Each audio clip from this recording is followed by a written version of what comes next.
Mount Hood, Riley Hoy, Millie Rice, Soam Schwinghammer, and Maya Gisadu.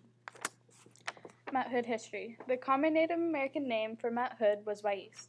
In one version of the legend, two sons of the great spirit Sahali fell in love with the maiden Luit, who did not know what to choose. The two brothers battled over her and destroyed forests and villages to get to her. Sahali then got enraged at them and turned the three of them into mountains. Luit became Mount Hood, or Waiest, which meant proud and erect.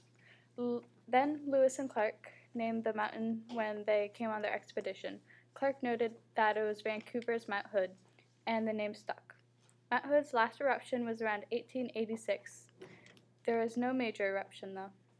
Mount Hood is a stratovolcano, and it has high viscosity lava. Mount Hood has only had 3 eruptions in the past 1,800 years. Since about 1880, there has been seismic activity occurring each year at the volcano. Mount Hood was categorized as a high-threat volcano in 2005 by the USGS. This is why it's incredibly important to monitor Mount Hood's volcanic activity constantly. On Mount Hood, there are several seismometers, including one at Timberline, which monitor even the slightest seismic activity. They also have several GPS stations, which detect any ground movement. GPS, or Global Positioning System, uses satellite data transmitted by radio signals to establish precise ground coordinates of stations on Mount Hood. Once these coordinates are received, they can be compared to other known or previous data to detect change or movement. Seismometers measure seismic waves generated by earthquakes, volcanic eruptions, and other seismic activity. During an earthquake or eruption, seismic waves radiate outwards from the epicenter or the source of the seismic activity. Seismograph data allows scientists to map inside of the earth and detect movement on volcanoes. Mount Hood, one of the most seismically active volcanoes in the state. Only one earthquake in the past 30 days has been picked up by seismographs. On average, Mount Hood experiences 1 to 2 earthquakes every month within 3 miles of its summit. Mount Hood's eruption would be catastrophic to hundreds of thousands of people, crushing towns. Hazards would be lava, pyroclastic flows, thick tephra, and rock falls. Any eruption of one of the many volcanoes in the Cascade Range would be devastating. Though the only major activity of Mount Hood was 200 years ago, its dormant dome could become active in just a few months. In a world which is full of deadly volcanoes, we should be proud that our city is the only city in the U.S. with volcanoes inside of our border, right?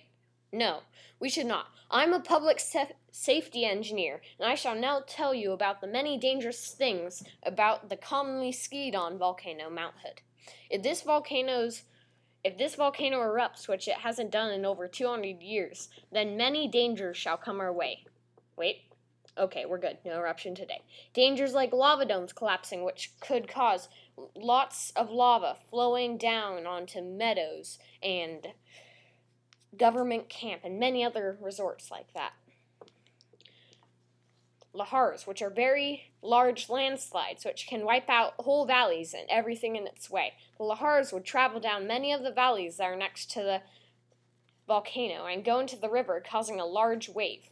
Avalanches would also happen due to the large amounts of snow on the mountains. There would also be tephra, which is the debris and other items that would be flying through the air from the eruption. But of all the dangers, this is the most dangerous. The pyroclastic flow, searing over 1,200 degrees Fahrenheit ash, which is just cooled down bits of lava, that is going over 70 miles per hour coming straight at you. And here is the video of the pyroclastic flow.